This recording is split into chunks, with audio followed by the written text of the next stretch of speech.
Blockchain, tout à coup, ce n'est pas seulement votre gagne-pain, c'est juste une partie de celui-ci. Pourquoi ne pas explorer la possibilité de mettre votre travail sur une blockchain et de vous exposer à un tout nouveau public de collectionneurs d'art numérique?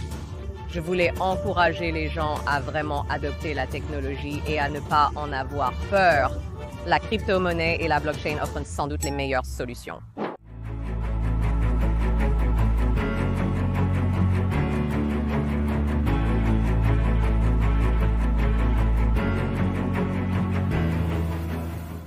Bonjour et bienvenue à l'émission de podcast YouTube de Dinis Guarda, une fois de plus alimentée par businessabc.net, citiesabc.com et wisdomia.ai.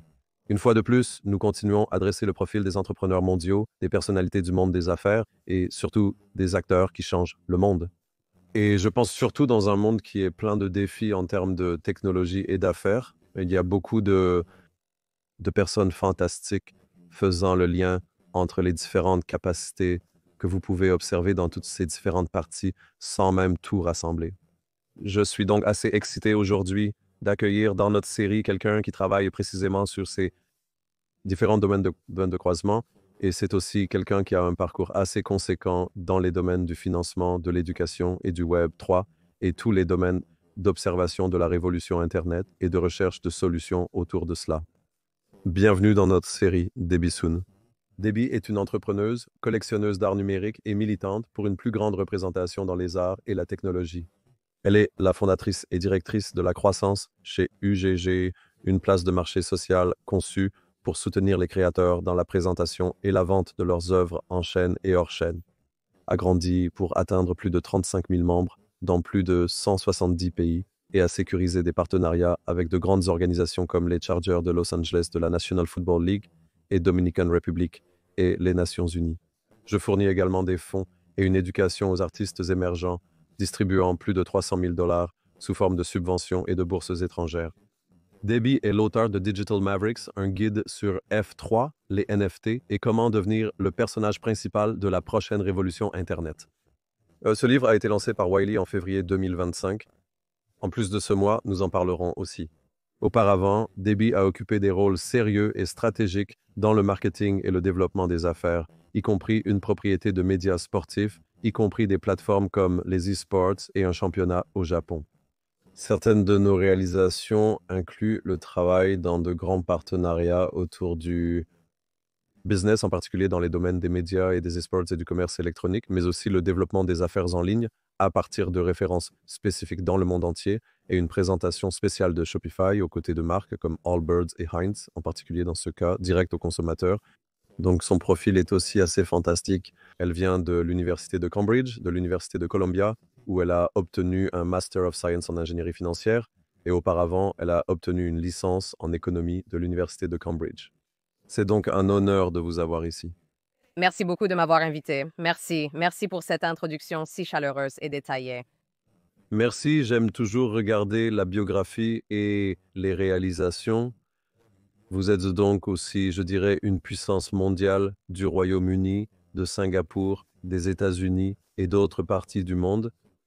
Parlez-nous de votre parcours, en particulier comment vous êtes devenu la personne que vous êtes aujourd'hui. Vous pouvez aborder un aspect spécifique de votre croissance ou de votre éducation que vous souhaitez souligner pour notre public. Oui, non, et j'adore ça, et je pense que cela explique aussi pourquoi mon accent est toujours un peu partout. J'ai vécu dans plusieurs pays, mais je suis fièrement née et élevée à Singapour, où j'ai passé la majeure partie de ma vie, sauf pour mes études. Je n'ai déménagé aux États-Unis qu'il y a environ 4 ans, donc je suis encore assez nouvelle ici. Je dirais oui. Je suppose que, sincèrement, je pense que grandir à Singapour a été une grande partie de mon identité. Et je connais Singapour et j'en ai également parlé dans mon livre dès le début, encore parce que je pense qu'actuellement, les gens ont cette impression de Singapour comme cette incroyable ville moderne où tout le monde se rend. En grandissant, je n'avais pas du tout cette impression. Le pays a énormément changé en 20 ans ou quelque chose comme ça. Mais vous savez, je dirais qu'il a toujours mis, je suppose, beaucoup d'accent sur de bons résultats scolaires, si vous voulez. Et donc, vous savez, je pense que j'ai toujours eu une éducation asiatique très traditionnelle. Donc, j'ai toujours dû, vous savez, suivre le bon chemin conservateur, juste devenir comme un médecin, un avocat, vous savez, aller en finance. Et vous savez, ce n'était que beaucoup plus tard dans la vie quand j'ai vraiment trouvé le courage et aussi trouvé la passion pour vraiment explorer, vous savez, des voies de carrière plus non conventionnelles, y compris celle de l'entrepreneuriat.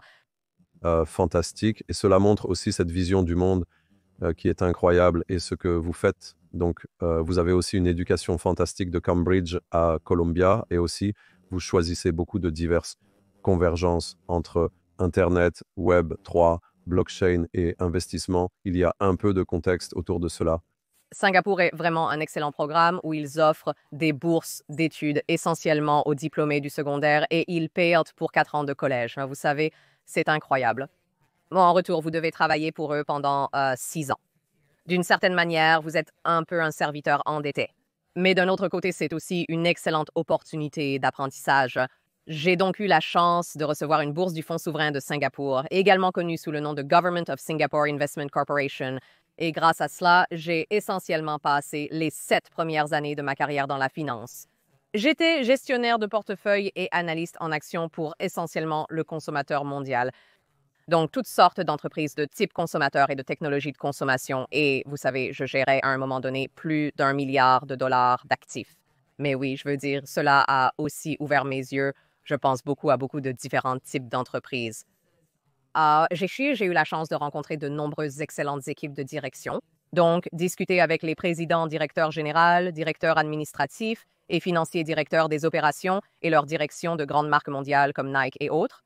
Donc, vous savez, je pense que en plus d'aimer autant investir, je pense qu'en leur parlant de la façon dont ils dirigeaient leurs entreprises, j'ai eu l'impression, oh, vous savez, je veux vraiment comprendre ce que c'est que de diriger et d'exploiter une entreprise plutôt que d'être simplement ici et d'essayer de porter un jugement basé sur ce que je vois dans leur bilan ou leurs états financiers trimestriels. Mais oui, je dirais que c'était un excellent endroit pour commencer une carrière et vous savez, cela m'a permis d'explorer beaucoup d'industries différentes et vous savez, d'obtenir cette grande exposition dès le tout début. Je souhaite maintenant discuter de votre expérience concernant le Web3, la blockchain et tout le travail qui y est lié, car c'est un sujet important. Et je pense que c'est probablement en partie une exception de la communauté d'X. Mais avant de vous rendre à la communauté des œuvres, comment êtes-vous entré dans la blockchain? Comment avez-vous apporté cela du monde financier et des grandes universités pour ensuite devenir un activiste sur ces différentes choses? Oh mon Dieu, je veux dire, oui, quand vous regardez mon parcours, il est évidemment très diversifié et vous savez, même lorsque j'étais à la Government of Singapore Investment Corporation en tant qu'investisseur, ma première start-up que j'ai réellement fondée il y a 10 ans était dans un domaine très différent. C'était un studio de cyclisme d'intérieur de type boutique. Donc, c'est essentiellement une entreprise de briques et de mortier. Moi, j'ai dirigé cela pendant quelques années. Vous savez, je ne pense pas que mon patron était très content que je parte en plein milieu du déjeuner pour aller au studio. Mais vous savez, je pense que la grande chose que j'ai tirée de cette expérience, c'est que c'était la première fois que je voyais vraiment comment une communauté est construite de zéro. Et bien que cette communauté ait été quelque chose qui a eu lieu dans les 4 murs d'un studio, cela m'a certainement montré l'importance de la construction d'une communauté. Et ensuite, après mon passage dans la finance, je suis allée dans le monde du sport. Comme vous l'avez mentionné plus tôt, j'ai rejoint une entreprise appelée One Championship et cela m'a vraiment exposée dans un monde médiatique. J'ai beaucoup dirigé l'expansion internationale de l'entreprise.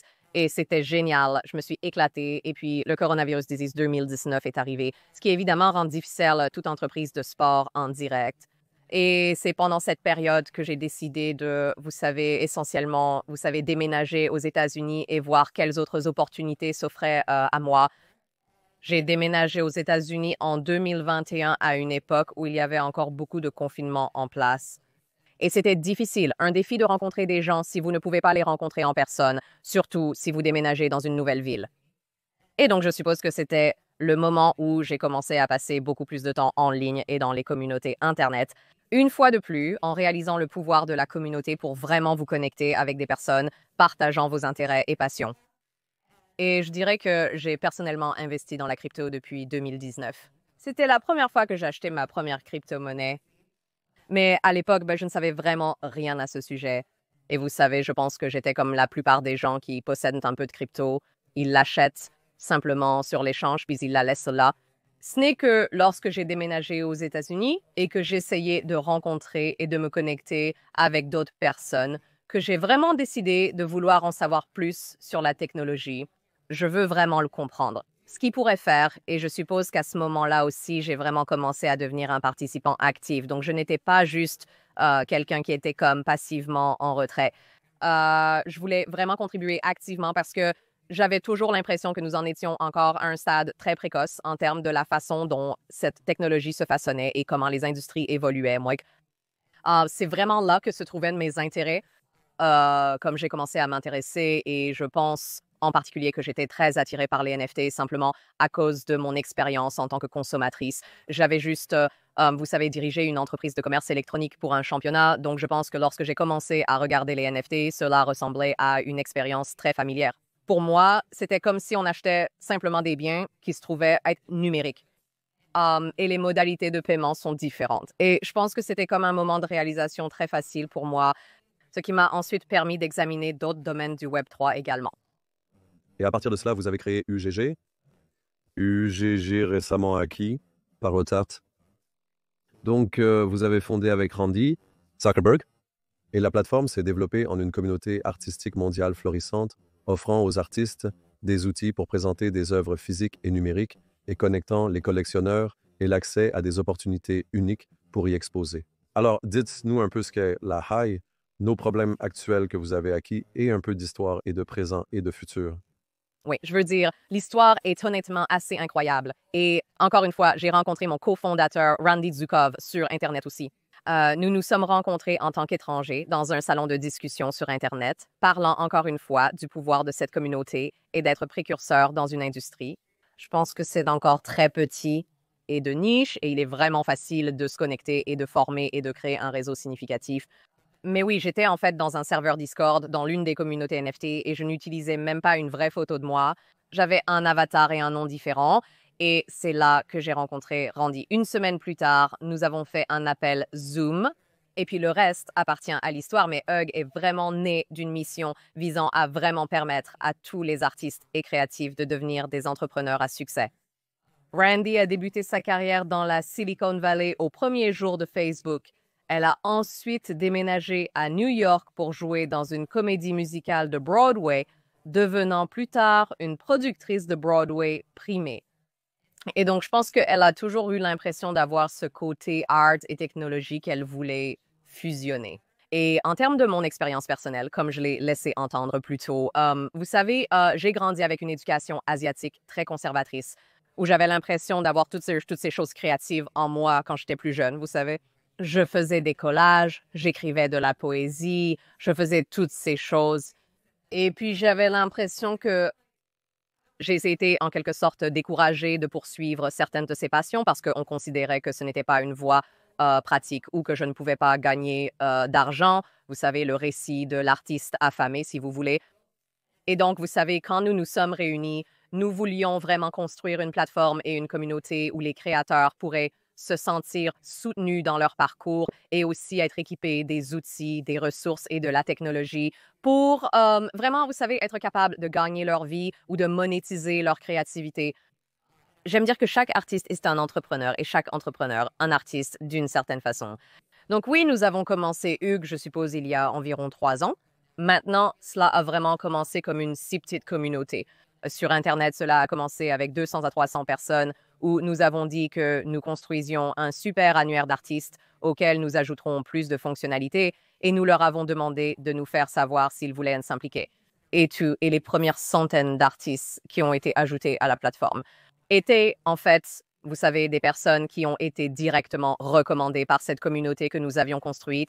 Et puis, avec le temps, vous savez, le bouche à oreille a grandi et je pense surtout dans l'espace web 3, c'est tellement intrinsèquement mondial dès le premier jour, je pense qu'un site comparé à la plupart des autres entreprises. So, normalement, on commence avec un marché local, mais avec le Web 3 et la crypto, dès le premier jour, les gens intéressés sont déjà répartis dans le monde entier. Même nos premiers membres de la communauté, quelques centaines, étaient déjà en Asie, en Europe, aux États-Unis, en Amérique du Sud et en Afrique. C'était génial de voir tout le monde se rassembler. Et oui, je suppose qu'au cours des 3 dernières années, nous avons simplement continué à soutenir ces créateurs de différentes manières, mais quoi, Une chose sur laquelle nous avons beaucoup misé et sur laquelle nous misons encore beaucoup, c'est l'éducation. Nous avons donc proposé de nombreux cours sur la manière dont ces créateurs pouvaient utiliser la technologie blockchain pour améliorer leur art, trouver de nouveaux collectionneurs et monétiser leur travail de manière nouvelle et originale. Nous les avons également initiés à la manière dont l'intelligence artificielle générative peut être considérée comme un outil ou un collaborateur et non comme quelque chose à craindre, car je pense qu'en général, chaque fois qu'il y a quelque chose de nouveau et un peu mal compris, c'est dans la nature humaine, en quelque sorte, de ne pas vraiment l'accepter, avoir peur de cela, et nous voulions nous assurer que les gens étaient équipés des connaissances nécessaires pour décider par eux-mêmes s'ils voulaient l'utiliser ou pas du tout. Et puis, je suppose que l'autre grande chose, c'est que nous avons commencé à collaborer avec beaucoup de marques, et beaucoup de ces marques cherchèrent des artistes innovants qui faisaient des choses vraiment très cool, et nous avons pu combler ce fossé et connecter les marques avec les créateurs qu'elles recherchaient. De même, si nous avons pu offrir à tous ces créateurs du monde entier une plateforme mondiale pour leur travail également. Donc la plateforme est très impressionnante car comme vous l'avez dit, elle a une composante de profil pour les artistes et pour le créateur et ensuite elle intègre tous ces différents outils. Donc spécifiquement maintenant avec votre partenariat avec Dotart, parlez-nous un peu de comment cela a fonctionné cette acquisition, mais comment voulez-vous viser à l'avenir? C'est la première question. Ensuite, j'en ai une autre plus en termes d'utilisation des outils, car l'un des défis que je rencontre dans mon expérience quotidienne, c'est qu'il y a vraiment encore beaucoup de complexité concernant les artistes et les créateurs utilisant des outils numériques en premier lieu, et deuxièmement monétisant ces outils. Donc comme ces deux questions. Je commencerai avec l'art du point. Nous avions engagé un partenariat avec eux il y a environ 1 an, donc nous connaissons l'équipe depuis un moment. C'était plus un partenariat marketing. Et vous savez, nous collaborerions sur du contenu ensemble, en quelque sorte, donner notre respect, échange, avantage pour chacun de nos membres de la communauté. Et je suppose que plus nous avons commencé à travailler avec eux et plus nous avons commencé à collaborer avec eux, nous avons vu qu'il y avait beaucoup de synergie et en fait un peu de chevauchement dans certaines des choses que nous construisions tous les deux. Et donc, vous savez, je pense qu'au fur et à mesure que les conversations progressaient, cela semblait être un ajustement très naturel pour notre communauté d'artistes de joindre leurs forces avec eux. Et vous savez, ils sont énormes. Ils existent, je pense, depuis 2016 ou 2017. Ils sont le plus grand opérateur de noms de domaine pour les arts et l'industrie créative. Ils sont utilisés par des musées et des galeries du monde entier. Ils sont également utilisés par de très grandes marques mondiales comme Porsche pour, comme vous savez, des projets créatifs spécifiques et évidemment des artistes de renom. Ils possèdent un vaste réseau de plus de 400 000 domaines. Encore une fois, très connectés au côté plus traditionnel de l'industrie des arts. Et de notre côté, vous savez, nous avons construit des outils pour que les artistes puissent présenter leur histoire, montrer leur portfolio, vous savez, montrer leur réalisation, et aussi qu'ils pourraient l'utiliser comme une sorte de curriculum vitae virtuel ou comme un curriculum vitae qu'ils pourraient utiliser chaque fois qu'ils postulent à de nouvelles opportunités. Et à nouveau, identifier des façons de les relier aux opportunités recherchées. Donc, je pense que tout cela a vraiment commencé, tout a commencé à avoir du sens en se rassemblant.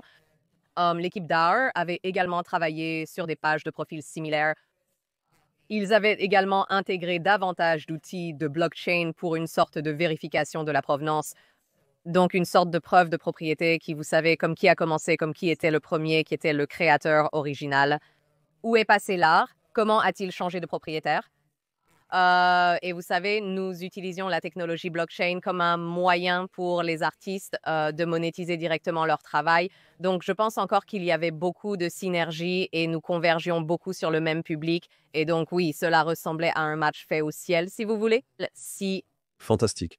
Donc, pour revenir à nouveau à comment vous travaillez avec les créateurs, et le bien est que je pense que cela fait tout le travail d'offrir les outils, la plateforme, mais aussi beaucoup d'éducation et beaucoup d'efforts différents, et combinant par exemple des royalties, différents outils, comme vous l'avez dit, physiques et numériques. Et parlez-nous un peu de cela, parce que je pense que c'est probablement le plus grand défi quand il s'agit de créateurs. Oui, je veux dire, et je pense que parfois il y a un peu de malentendu parce que, évidemment, nous parlons à beaucoup d'artistes dans le cadre de la construction et de l'expansion de Hug. À l'origine, il s'agissait uniquement d'artistes qui étaient déjà intéressés par les NFT et qui vendaient déjà leur travail en tant que NFT. Et évidemment, à un certain point, nous avons commencé à parler à des artistes plus traditionnels qui n'avaient peut-être jamais vraiment compris ou travaillé avec la blockchain auparavant. Et vous savez, il y avait beaucoup, comme vous savez, les non-fungible token S. C'est comme un gros mot. Ne venez pas vers moi si vous mentionnez même le mot non-fungible token S. Et je pense qu'il a fallu un peu de temps, mais je pense que nous avons toujours positionné cela comme étant simplement l'une des nombreuses différentes façons dont vous pouvez monétiser votre travail. Et je pense surtout en tant que créateur, vous devriez chercher de nombreuses différentes façons de diversifier vos sources de revenus. Et donc, je pense même pour les artistes qui, je suppose, si vous pouvez les appeler natifs de la crypto et ont eu beaucoup de succès en vendant leur travail en tant que non-fungible token S, nous leur apporterions toujours des outils, des ressources et une éducation sur comment ils peuvent monétiser leur œuvre de différentes façons. Cela pourrait être de prendre une œuvre d'art numérique que vous avez vendue en tant que non-fungible token, mais aussi de la produire en tant qu'impression, qui pourrait être en quantité limitée, ou cela pourrait être autant de quantité que vous le souhaitez, et c'est une autre source de revenus. Alternativement, vous pourriez même licencier votre travail à une marque, c'est une autre source de revenus, ou vous pourriez travailler directement avec des marques et des commissions. Et donc, vous savez, la blockchain, tout à coup, ce n'est pas juste votre gagne-pain, c'est juste une partie de celui-ci. Et je pense que de l'autre côté aussi, pour les artistes qui, alors vous savez, n'ont jamais travaillé avec la blockchain avant, je leur parlerai. Pourquoi ne pas explorer, vous créez déjà tout ce travail, pourquoi ne pas explorer la mise de votre travail sur une blockchain? Et vous exposer à un tout nouveau public de collectionneurs d'art numérique, parce que je parle d'expérience personnelle où je ne me suis jamais vraiment vue comme un collectionneur d'art. J'ai toujours pensé que, oh, collectionner de l'art doit être pour des gens très riches et snobs. C'est seulement quelque chose qui peut être fait une fois que vous atteignez un certain statut. Et je pense que c'est l'un des aspects les plus démocratisants de la blockchain, si vous voulez. C'est que tout à coup, j'ai pu commencer à collectionner des œuvres d'art avec lesquelles je raisonnais, capable de soutenir des causes qui me passionnaient et vraiment être un mécène, je suppose, pour un artiste en devenir et émergent. Même si c'est une petite somme d'argent, mais c'est en quelque sorte le début de leur carrière. Et je suis maintenant leur collectionneur et leur supporter. Et je veux les soutenir pour que finalement leur art et leur future création augmentent en valeur. Donc oui, je pense que beaucoup de choses ne sont pas mutuellement exclusives. Et c'est toujours la façon dont nous avons abordé la discussion autour des outils numériques et de la blockchain et toutes ces nouvelles choses. Cela ne signifie pas que juste parce qu'il y a quelque chose de nouveau et que c'est bon, cela ne signifie pas que vous devez abandonner tout ce qui fonctionnait avant aussi. Donc, l'une des choses aussi que vous avez qui est assez impressionnante est la relation en termes de différentes communautés d'artistes. Une des choses qui restent également assez difficiles en termes de communauté d'art, c'est comment vous rassemblez ces communautés et comment nous créons différentes solutions. Et vous avez beaucoup d'appels à candidature ouverts et c'est abondant. Comment vous collez en quelque sorte la communauté et les différentes zones pour les personnes qui nous écoutent, qui sont plus dans la scène artistique, peuvent également s'engager. La communauté du bois est très utilisée, surtout dans l'espace Web 3, où tout repose sur la notion de communauté. Lorsque vous démarrez un nouveau projet, un nouveau jeton ou quoi que ce soit de nouveau, soudainement, vous avez une communauté qui peut durer seulement 24 heures. Donc, vous savez, comme je l'ai dit, j'ai mentionné, vous savez, il y a 10 ans, quand j'ai construit ce studio de cyclisme en salle, et puis je n'ai pas, vous savez, fondé le studio de cyclisme en salle avec vraiment l'idée de cette intention de communauté. C'était un événement qui s'est déroulé naturellement et j'ai vu cette communauté se former à nouveau, car le même groupe de personnes continuait à assister au cours. Et ils continuaient à se présenter pour le cours parce qu'ils le trouvaient agréable, et ils continuaient à se présenter pour le cours parce qu'ils voulaient s'améliorer et ils voulaient voir leurs amis et tout ça. Et je pense que c'est très similaire comme dans et nous faisons tous partie de communautés en personne, que ce soit je ne sais pas, le sport, ou que ce soit si vous êtes religieux et que vous allez dans un lieu de culte. Comme tous ces endroits sont en quelque sorte des communautés dans la vie réelle. Et de la même manière, les communautés en ligne forment vraiment de vraies communautés fortes de la même manière, en ce sens que les gens se présentent parce qu'ils veulent être là et qu'ils sont là en raison d'intérêts partagés, des passions partagées. Ils veulent que la collectivité s'améliore dans son ensemble et ils veulent que chacun réussisse. Et j'ai eu l'impression qu'en construisant HUAG, évidemment, dans un espace, surtout dans un espace qui est très volatile, Il y a beaucoup de hauts et de bas et il y a beaucoup de choses qui vont et viennent. Ce n'est peut-être pas la façon la plus rapide de construire et d'agrandir une communauté, mais c'est certainement une qui est plus durable. Et donc, vous savez, j'ai vraiment eu l'impression que, oh, vous savez, tout le monde qui fait partie de Hôpitaux universitaires de Genève, ils sont là. Et en fait, comme pas chacun d'entre eux peut même se considérer comme des artistes, je crois que chacun d'eux est un amoureux et un défenseur des arts. La plupart sont eux-mêmes des artistes. Mais ils sont venus à Hôpitaux universitaires de Genève parce qu'ils le voyaient comme un endroit où ils veulent que les artistes réussissent et qu'ils veulent que les artistes, vous savez, aient une carrière et ils veulent faire partie de ce mouvement. Cela signifie amplifier, collectionner et collaborer avec le travail de quelqu'un, apprendre ensemble quelque chose de nouveau. Il s'agissait de rassembler tout cela, de s'assurer que les gens se sentaient vus et pouvaient, comme vous l'avez mentionné, participer aux appels ouverts.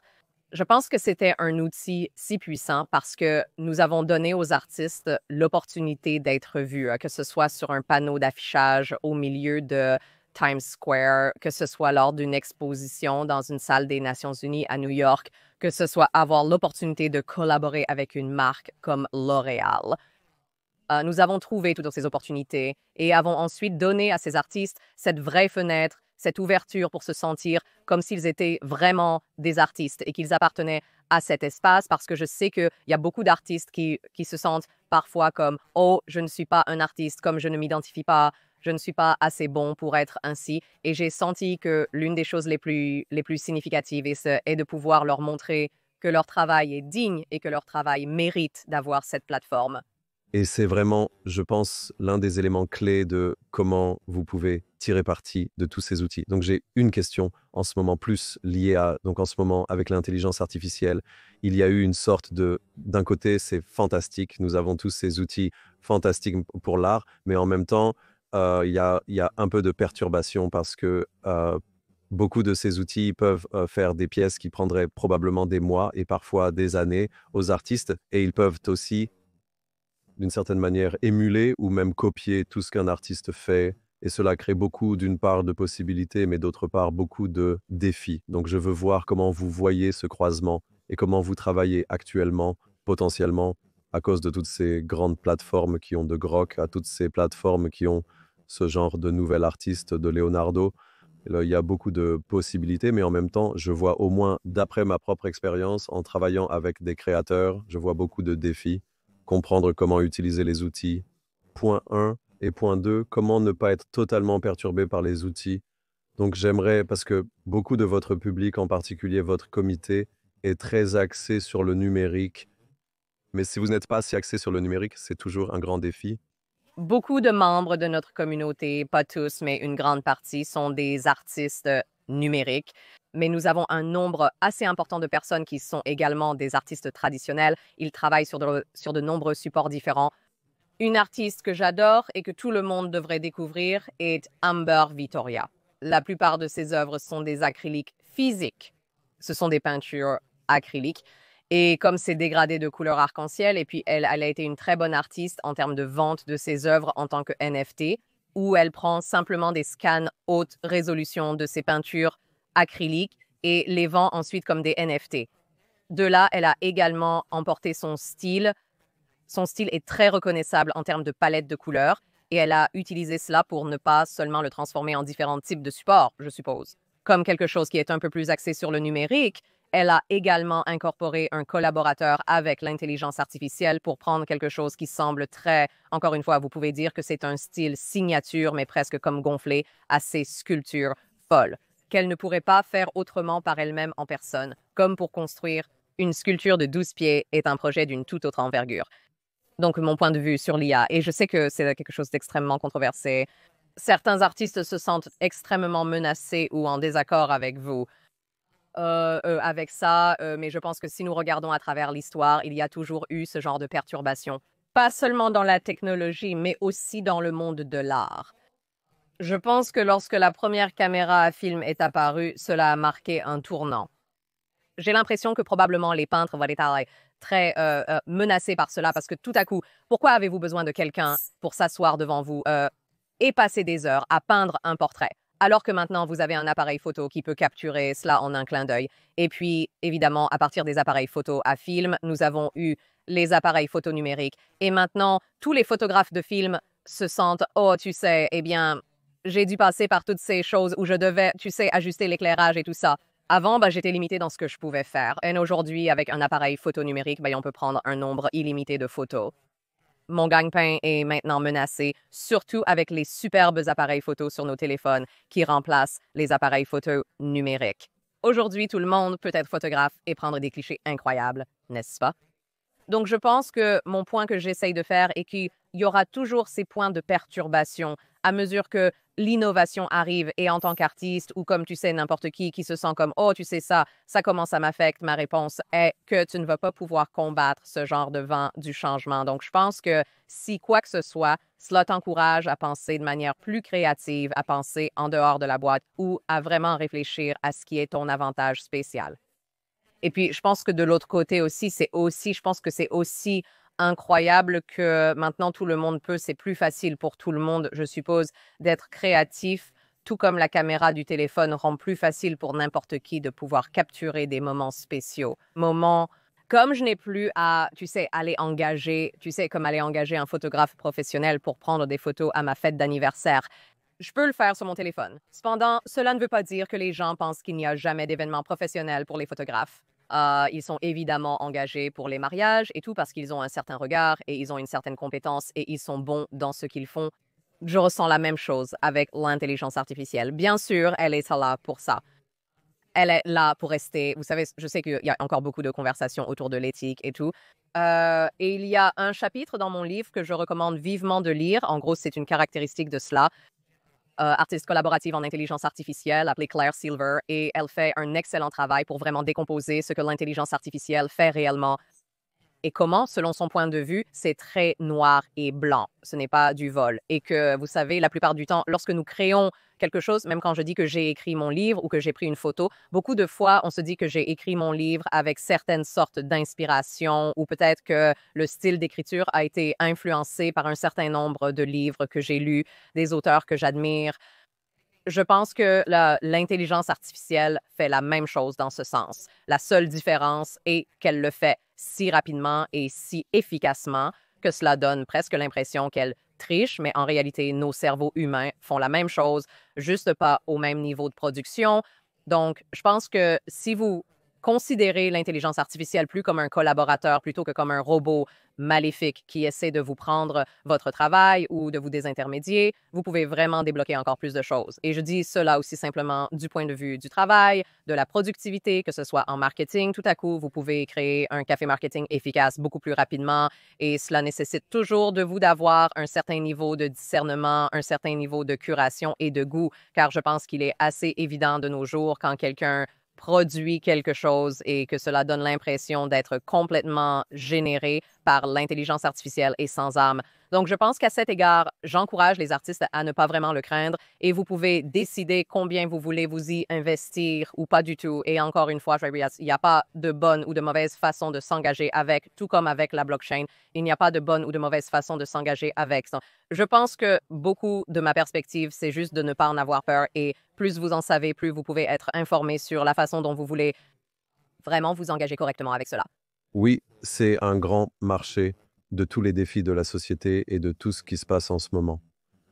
Donc, vous parlez de l'intelligence artificielle, vous avez le laboratoire d'innovation que vous avez créé sur Hugues et vous allez en fait travailler avec Stability.ai. Alors, parlez-nous un peu de ces partenariats et comment vous coordonnez avec ces grands acteurs. Oui, donc c'était génial. Nous en avons fait quelques-uns. Donc, c'était des cours virtuels de 4 à 6 semaines. Et nous avons essentiellement, je pense, eu plus d'un millier de créateurs qui se sont joints à nous pour cela. Et nous les avons essentiellement initiés à ce qu'est l'intelligence artificielle et à beaucoup de choses que je viens de mentionner et comment nous considérons l'intelligence artificielle comme un outil de collaboration et ce que vous pouvez réellement faire avec. Et vous savez, il y a beaucoup de choses incroyables que vous pouvez faire aussi, y compris entraîner votre propre modèle d'intelligence artificielle, donc faire travailler l'intelligence artificielle avec vous. Vous savez, d'une certaine manière que vous le souhaitez. Et vous savez, Stability AI est génial en termes de... Ils ont un excellent modèle open source aussi, et puis ils ont aussi des modèles fermés, mais ils ont pu fournir à nos créateurs les outils et plus de conseils techniques en termes de comment ils pourraient incorporer cela dans leur travail. Et je pense en fait qu'une autre idée fausse commune que beaucoup de gens ont à propos de l'art de l'intelligence artificielle, surtout avec des choses comme Grok et tout ça, les gens pensent que, oh, vous savez, l'art de l'intelligence artificielle, c'est juste, vous savez, moi en train de taper une phrase comme un chat assis devant un chat assis à une fenêtre. Et c'est le résultat. Nous savons tous que comme ça, vous pourriez taper ça et je pourrais aussi le faire. Et je pense que nous pouvons tous convenir collectivement que, d'accord, tout d'abord, il pourrait avoir l'air différent. Et deuxièmement, comme ce n'est pas un travail très impressionnant. D'accord. Je pense que si vous allez réellement dans les coulisses et que vous vous asseyez peut-être même avec quelqu'un qui est un véritable artiste collaboratif en intelligence artificielle, vous verrez combien de réflexions et de travail sont nécessaires pour créer cette production. Et certains d'entre eux, comme je l'ai dit, ont même formé leur propre modèle pour qu'ils puissent créer et continuer à itérer la production. Et c'est ce qu'ils veulent que ce soit. Et certains artistes ont aussi un style si distinct que, oui, c'était créé par l'intelligence artificielle, mais c'est le style que si je regarde simplement cette œuvre, je ne pourrais pas la reproduire. Je pourrais taper un portrait de fille et il ne ressemblerait pas à l'œuvre de cette personne. Et donc, oui, je pense qu'avec le niveau d'innovation de la stabilité de l'intelligence artificielle, nous les guidons à travers un programme très structuré. Je pense que c'est aussi une question de responsabilité. Je pense que beaucoup de fois, nous voulons tous travailler sur des projets créatifs, mais c'est particulièrement difficile si vous avez un travail de jour. Et donc, je pense que ce que cela a fait, c'était de donner aux gens, et encore une fois, cela revient à cette pièce communautaire de personnes apprenant ensemble et les gens étant ouverts à se poser des questions les uns aux autres chaque fois qu'ils ne sont pas sûrs de quelque chose. Et puis encore, savoir accès à ces outils de pointe pour vraiment transformer ce qu'ils ont dans leur imagination en réalité. Vous avez donc toute l'expérience de la blockchain et maintenant, la plateforme a grandi et vous faites également partie de l'écosystème .heart. Alors, quelle est votre vision actuelle pour la plateforme et allons-nous continuer à faire grandir cette communauté maintenant que vous avez aussi ce partenariat, mais aussi comme le physique et le numérique? Je suis particulièrement intéressé à voir quels sont les ponts parce que je pense que c'est probablement l'une des opportunités de la blockchain. Il y a beaucoup d'outils technologiques qui sont encore sous-utilisés et nous parlons de Web 3V, mais à la fin, ils n'ont toujours pas décollé comme ils le devraient. Et je pense que vous êtes l'une des plateformes qui a réellement décollé dans cette direction parce que Vous avez réellement... adopter ces outils pour des choses pratiques, mais d'après votre expérience, maintenant que vous avez créé cela, comment voyez-vous le présent et le futur proche? Oui, non, je veux dire, je pense que la chose vraiment excitante à propos d'une acquisition de .ad est évidemment qu'il soit un opérateur de nom de domaine et le genre d'accent sur l'identité. Et je pense que c'est quelque chose qui est particulièrement important. Je veux dire, l'identité est importante juste généralement comme un concept, mais vous savez, je pense que c'est aussi, vous êtes particulièrement important dans les espaces numériques. Et je pense qu'un nom de domaine est évidemment l'une des pièces centrales de la présence en ligne de quelqu'un à part comme votre compte de médias sociaux. Donc, je pense que ce que fait l'acquisition de DOT est vraiment donné à chaque artiste comme une maison numérique, non, si vous voulez bien. Donc, vous savez, mon nom est Debbie. Et comme je suis une artiste, donc vous savez, ma maison numérique sera Debbie bientôt .art. Et mais alors, en plus de cela, juste être mon identité, qu'est-ce que je peux y mettre d'autre? Et je pense que c'est là que la réunion des outils que nous avions déjà construits et les outils qui étaient déjà en cours pour Dotard, vous savez, va vraiment venir à la lumière. Donc, comme je l'ai mentionné, il y a déjà eu des choses qui ont été travaillées, comme, vous savez, la vérification de la blockchain en termes de, vous savez ça, cet art est, vous savez, définitivement le mien. Et encore une fois, dans un temps où l'IA est de plus en plus largement adoptée. Je dis toujours que c'est assez ironique parce que j'ai l'impression que les mêmes personnes qui résistent à l'IA sont aussi les mêmes personnes qui résisteront à la crypto. Mais en réalité, la crypto et la technologie blockchain offrent probablement les meilleures solutions pour ce que les gens ressentent comme une menace par l'intelligence artificielle et que vous pouvez prouver qui était le créateur original, d'où vient cette idée. Et donc, vous savez, je suis impatiente de voir cela. Continuer à grandir, évidemment, en termes d'opportunités comme nous avons eu d'excellents partenariats avec de grandes marques comme les Nations Unies, L'Oréal et Dior. Mais vous savez, Dotard ouvre un tout autre groupe de grandes organisations qui ont déjà Mais vous savez, Dotart ouvre un tout autre groupe de grandes organisations auxquelles ils ont déjà accès, surtout les grandes institutions d'art traditionnelles. Et je pense que vous avez mentionné le physique et le numérique. Je pense que nous allons voir, et nous commençons déjà à le voir par certains artistes innovants, où les œuvres d'art physique vont avoir comme un jumeau numérique, si vous voulez. Donc, ce n'est pas seulement une peinture physique que vous avez chez vous parce que je pourrais avoir un Monet chez moi et comment allez-vous savoir si c'est le vrai Monet ou si c'est juste une réplique? Et vous savez, et avoir ce genre d'authentification numérique qui est liée à la blockchain permettra vraiment aux gens de reconnaître que, oh, c'est le vrai morceau de Monet qui est accroché chez moi. Donc, oui, je m'attends à voir beaucoup plus de cela à l'avenir et je suis excitée de voir où l'équipe de Dotart emmène la communauté Hug et continue d'explorer plus de synergie entre les deux organisations. Donc, vous parlez de jumeaux numériques. Pouvez-vous élaborer car c'est un domaine dont je parle ici depuis des années? Oui, Bien sûr, il y a encore beaucoup de malentendus sur les jumeaux numériques et bien sûr, nous avons différentes variations, mais dans votre cas en particulier, dans le cas du monde de l'art et du travail que vous faites. Dites-nous d'abord comment vous définissez le jumeau numérique et comment vous l'utilisez pour donner du pouvoir aux artistes et créateurs. vous avez raison, il existe de nombreuses implémentations différentes. Je pense à la plus simple d'entre elles. C'est, vous savez, je pense qu'il y a une peinture physique, une photographie physique, mais vous savez, une œuvre d'art physique qui a été tokenisée sur une blockchain et qu'elle a également été, je suppose, frappée ou a également été, je veux dire, en fin de compte, je pense qu'une chose que les gens doivent réaliser, c'est qu'une blockchain est essentiellement juste un registre. C'est juste un livre de compte, n'est-ce pas? C'est juste un livre de compte public. Donc, c'est un livre de compte que n'importe qui, n'importe où dans le monde peut y accéder et n'importe qui dans le monde peut vérifier qu'il est vrai, n'est-ce pas? Ce n'est pas juste un livre de compte et que le livre de compte original est comme un cahier ou un morceau de papier que j'ai devant moi, mais je pourrais perdre ce morceau de papier. Et vous savez, et alors personne ne saurait que je l'avais même noté en premier lieu. Donc, je pense qu'en le réduisant à l'essentiel, lorsque vous regardez une peinture et son jumeau numérique, c'est essentiellement juste un registre public de l'existence de cette peinture ou qui a été enregistré sur la blockchain et maintenant il est très clair qui est le créateur original, qui est le premier acheteur. Et ensuite, si l'acheteur devait alors le vendre à un autre acheteur, cela serait également enregistré sur la blockchain et il y a un moyen de prouver à cause de ce registre public que vous savez cette chose est authentique. Et cette chose a, vous savez, changé de main.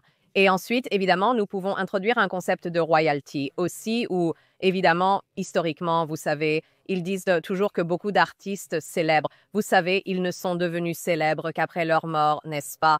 Et ils n'ont pas vraiment pu profiter des fruits de leur travail. Si vous voulez, pendant qu'ils étaient encore en vie, et vous savez, ils auraient pu vendre leur première peinture pour $1. Picasso aurait pu vendre sa première peinture pour $1 et tout à coup, il est devenu vraiment très réussi et très grand. Et puis, si son œuvre a ensuite été vendue pour $1 million, il ne voit rien du million de dollars généré par les ventes, cela qui est vendu des années plus tard. Et donc, je pense que dans ce domaine, avoir ce jumeau numérique, avoir cet enregistrement sur la blockchain permet également de verser des royalties à l'artiste chaque fois que cette peinture changerait de main. Donc, je dirais que c'est le type d'implémentation le plus basique d'un jumeau numérique. Je pense que nous avons également vu beaucoup de façons créatives dont les artistes essaient même de l'utiliser. Je pense qu'une chose vraiment intéressante est que ce Damien Hirst, évidemment un artiste britannique très connu, a eu cette idée où il a donné aux gens l'option de garder le non-fungible token ou de brûler un physique. Ils ont donné aux gens l'option de choisir la peinture physique de lui. Vous pouvez conserver la version tokenisée et prendre une décision avant une date limite. Les artistes utilisent aussi ce concept pour engager leurs collectionneurs de différentes manières. Je pense qu'avant, apprécier l'art était une expérience passive. Mais maintenant, en tant que collectionneur, il y a différentes façons d'interagir avec l'œuvre et les artistes. Donc, l'une des choses est bien sûr le monde des non-fungible tokens et la grande explosion. Et maintenant, est probablement dans sa partie hivernale, si nous le comparons au moins avec ce qui s'est passé dans les autres domaines de l'hiver de l'intelligence artificielle, l'hiver des non-fungible tokens. Pensez-vous qu'il y a une possibilité pour l'hiver, pour le non-fungible token, de sortir de l'hiver et de revenir à nouveau? Comment voyez-vous cela en tant que quelqu'un qui fait partie de cette communauté et qui a également contribué à sa construction ou que vous construisez, disons-le ainsi? Oui, je veux dire, moi, je pense que c'est aussi, vous savez, ils considèrent les non-fungible tokens presque comme une industrie et je pense que c'est aussi là que se trouve une partie du malentendu et peut-être en partie un problème de marque, mais les gens le voient en comme l'industrie des non-fungible tokens. En fin de compte, un non-fungible token n'est qu'une technologie. Ce ne sont que des tokens non fongibles, n'est-ce pas? Une autre analogie que j'aime utiliser est que quand j'étais plus jeune, les gens avaient l'habitude de dire quel Moving Picture Expert Group Audio Layer 3 télécharges-tu ou quel Moving Picture Experts Group Audio Layer 3 écoutes-tu? Ce n'est qu'un format de fichier. En fin de compte, quelle musique écoutons-nous? Donc, mon point de vue sur les non-fungible tokens est qu'à un moment donné, ce mot va simplement être abstrait, tout comme votre billet va être un non-fungible token. Même en Californie, le département des véhicules à moteur a déjà commencé un pilote où les titres de propriété des voitures sont effectivement frappés et enregistrés sur une blockchain. Donc, techniquement, votre titre de propriété de voiture est un non-fungible token, mais vous n'allez pas dire que mon titre de propriété de voiture est un non-fungible token, c'est juste votre titre de propriété de voiture, n'est-ce pas? Donc, je pense qu'en ce qui concerne l'hiver des non-fungible tokens, oui, il pourrait y avoir certaines choses que je pense être plus spéculatives de nature et certaines de ces choses ne reviendront pas nécessairement. Je pense qu'en fin de compte, il s'agit de cas d'utilisation qui ont des choses qui ont de véritables cas d'utilisation. Une autre analogie que j'aime aussi utiliser est lorsque l'iPhone est sorti pour la première fois et que l'App Store a été lancé, il y avait beaucoup d'applications mobiles qui sont sorties à ce moment-là, n'est-ce pas? Il y avait l'application qui était le briquet Zippo. Il y avait l'application qui faisait croire que vous buviez de la bière si vous incliniez votre téléphone et je suppose que ces applications, les gens ne les utilisent plus vraiment. Mais je pense que c'était nécessaire de passer par ces types d'expérimentation et ces types d'itérations pour nous amener à l'endroit où il y a un grand nombre d'applications qui résolvent beaucoup de problèmes réels. Il y a cet écosystème florissant de développeurs, de constructeurs, de consommateurs et je pense que la même chose se passe aussi pour les non-fungible tokens où les gens sont maintenant. Nous avons traversé la phase d'expérimentation. Nous avons évidemment vu un tas de choses décoller, nous avons vu un tas d'autres choses ne pas être si réussies, disparaître. Mais cela ne signifie pas qu'elles n'ont pas posé les bases pour le prochain grand cas d'utilisation et la prochaine grande application a vraiment décollé. Nous verrons certainement beaucoup d'innovations continuer à sortir de cela. Maintenant que nous sommes presque à 1 heure, j'ai encore 1 ou 2 questions si cela vous convient. Vous êtes dans un moment fantastique en ce moment et, bien sûr, vous faites partie d'un grand groupe. À partir des chiffres que vous obtenez dans votre communauté, de l'engagement, et bien sûr, je suis sûr de toutes les tentatives et erreurs que vous avez faites, quel serait le message que vous apporteriez à la communauté, en particulier à la communauté des artistes? Parce que l'une des choses que j'aime beaucoup sur votre plateforme, c'est que vous avez par exemple une diversité autour des créateurs. Il y a des artistes femmes, lesbiennes, gays, bisexuels et transgenres, des artistes avec des conditions chroniques, des artistes noirs, latins, asiatiques, indigènes. Pouvez-vous nous parler un peu de cette partie, de la façon dont vous avez construit cette communauté et comment vous voyez son évolution à l'avenir? Oui, vous savez, et je sais que c'est, je suppose, aux États-Unis maintenant, le mot diversité, équité et inclusion est presque un gros mot, des temps intéressants, mais je pense que les gens ont aussi cette idée fausse de ce que signifie la diversité, l'équité et l'inclusion. Ce n'est pas seulement comme si quelqu'un était un jeton, je suis l'asiatique de service dans la pièce, alors donnons-lui une plateforme, vraiment la femme de service dans la pièce, alors donnons-lui une place à la table. Ce n'est pas vraiment comme ça que ça fonctionne.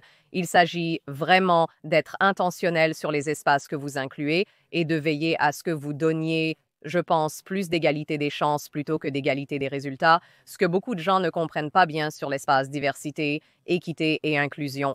Mais oui, je pense que dès le premier jour où nous avons commencé à construire Hug, nous voulions que ce soit un endroit où tout le monde pourrait se sentir inclus. Et je pense que c'est aussi l'une des choses qui m'ont vraiment attiré à être actif dans le Web 3, parce que je sentais que j'étais assez tôt pour avoir l'opportunité de façonner l'avenir de l'Internet auquel je veux participer. Je veux dire, déjà aujourd'hui, et nous sommes encore en train de nous diriger dans la bonne direction, mais évidemment, c'est encore une industrie très dominée par les hommes, et j'ai passé des années à travailler dans des industries dominées par les hommes, du monde de la finance au monde du sport, en passant par la blockchain.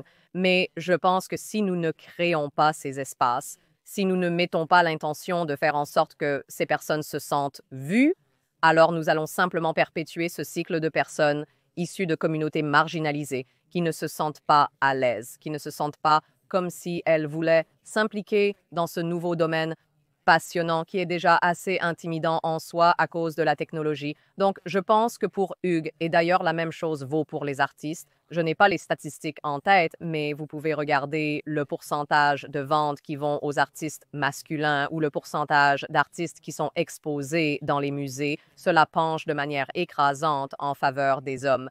Et ce n'est qu'un aspect où c'est juste sur le genre, sans parler d'autres types de races ou de sexualité et de toutes ces choses. Donc, je pense qu'à Hugues, nous voulions au moins le mettre là où nous célébrons toutes les identités et nous accueillons des personnes de toutes les identités. Et ce n'est pas quelque chose que nous faisons juste comme «Oh, c'est le mois de l'histoire des Noirs, alors pour ce mois, profilons seulement les artistes noirs et puis nous les oublions pour le reste de l'année». Il s'agit vraiment de comment pouvons-nous faire en sorte que les gens se sentent les bienvenus et les mettre en avant chaque jour et faire réfléchir les gens sur le fait que peut-être je devrais avoir une collection plus diversifiée, peut-être je devrais entendre un ensemble de voix plus diversifié. Et c'est vraiment ce que nous voulions faire avec Hugues. Oui, je pense qu'il y a un défi en ce moment, c'est de savoir comment vous assemblez tout cela, comment nous allons de l'avant, probablement mes deux dernières questions. La première est liée au fait que vous avez également travaillé avec de grandes marques et vous en avez mentionné certaines. Comment cela se passe-t-il? Comment est cette expérience et comment voyez-vous le travail des artistes? Par exemple, je crois toujours, par exemple, j'ai fait une interview dans ce podcast avec une représentante du gouvernement britannique et l'une des choses qu'elle m'a dites, c'est que ce qui me préoccupe depuis, c'est le nombre d'artistes qui sont au bord de la pauvreté et c'est surtout parce qu'ils ne savent pas comment utiliser ces outils. Mais à partir de cette expérience de travail avec les artistes et aussi avec les marques, et de création d'un écosystème commercial. Comment voyez-vous cela évoluer et ces relations? Oui, je veux dire, je pense que vous savez, évidemment, travailler avec de grandes marques, c'est difficile. Vous savez, il y a beaucoup de leaders dans notre organisation et tout, mais je pense que, vous savez, il y a aussi beaucoup de marques qui sont très désireuses de continuer à innover et qui sont très désireuses de célébrer, je veux dire, en fonction de votre identité de marque aussi, n'est-ce pas? Comme vous savez, ce n'est pas chaque marque qui va permettre, vous savez, des interprétations créatives de leur identité de marque, n'est-ce pas? Comme vous savez, certaines marques de luxe sont ce qu'elles sont à cause des milliers d'années ou des centaines d'années de patrimoine qu'elles ont. Mais je dirais que les marques, pour la plupart, sont très, très intéressées par cette technologie, aussi bien la blockchain que l'intelligence artificielle, et elles cherchent des moyens d'en savoir plus à ce sujet. Et vous savez, parfois, de bien des façons, ils apprennent des créateurs eux-mêmes. Donc, vous savez, je pense qu'un excellent exemple de l'activation que nous avons réalisée avec L'Oréal Professionnel, qui est la marque de produits de coloration capillaire professionnelle, c'est qu'ils avaient cet événement de formation annuel pour leurs coiffeurs, qu'ils appellent d'ailleurs aussi des artistes capillaires, et ils lançaient une nouvelle gamme de coloration capillaire. Et vous savez, ils sont une marque historique. Je pense qu'ils ont plus de 100 ans d'histoire, d'ailleurs, L'Oréal Professionnel. Mais ils voulaient aussi montrer qu'ils ne sont pas seulement une marque de patrimoine, ils sont aussi une marque qui embrasse l'innovation. Et donc, comment nous avons travaillé ensemble avec eux, c'est que nous avons trouvé 3 artistes génératifs de l'intelligence artificielle qui ont ensuite pris 3 de leurs nouvelles couleurs. Donc, une était une sorte de brun, une était cuivre, une était, je pense, plus blonde, et ont essentiellement créé des œuvres d'art abstraites inspirées par ces échantillons de couleurs de cheveux. Et à leur tour, ces œuvres d'art génératives de l'intelligence artificielle ont inspiré leurs artistes capillaires pour déterminer quelle dimension ils pourraient créer sur, disons, des cheveux comme les miens. Et donc, je pense que c'était une activation collaborative très excitante, si vous voulez, parce qu'elle a permis à une grande marque comme L'Oréal de voir ce que, vous savez, des créateurs indépendants travaillent et à leur tour d'utiliser cela pour inspirer leur propre groupe de personnes avec lesquelles ils travaillent. Donc, vous savez, je pense que c'est juste un début et je pense que c'est pourquoi je dis que des choses comme la blockchain, des choses comme l'intelligence artificielle ouvrent de plus en plus de façons dont les marques peuvent communiquer avec les clients et vice-versa. Il n'est plus nécessaire que ce soit une conversation à sens unique. Cela peut en fait être une conversation à double sens et en faisant cela, je pense que cela aide, cela rend l'expérience client beaucoup meilleure et cela rend les clients beaucoup plus fidèles parce qu'ils ont l'impression de faire partie du processus de création et de collaboration également. C'est fantastique et je pense que c'est là qu'il y a beaucoup de solutions à prendre en compte. Dernière question et un peu plus pour le public. Alors, Pour les personnes qui nous écoutent et pour les créateurs, non-créateurs, personnalités, quel est le message que vous avez pour eux de la part de Hug and Hive, un nom fort? Oui, je le pense, et c'est pourquoi j'ai écrit mon livre. Digital Mavericks, parce que je voulais encourager les gens à vraiment adopter la technologie et à ne pas en avoir peur. C'est très accessible aux débutants, que vous soyez un artiste ou non, que vous soyez une personne technique ou non. Ma mère qui a 73 ans le lit et elle dit qu'il est extrêmement lisible, donc je pense avoir fait quelque chose de bien là. Mais je pense que mon message à tous est simplement de ne pas craindre les choses que vous ne comprenez pas ou simplement à cause de certains titres criants d'une certaine manière, mais comme je le dis toujours, les gens associent toujours la crypto aux arnaques à cause de tous les titres accrocheurs comme «Oh, vous savez, tel ou tel a été arnaqué par la crypto».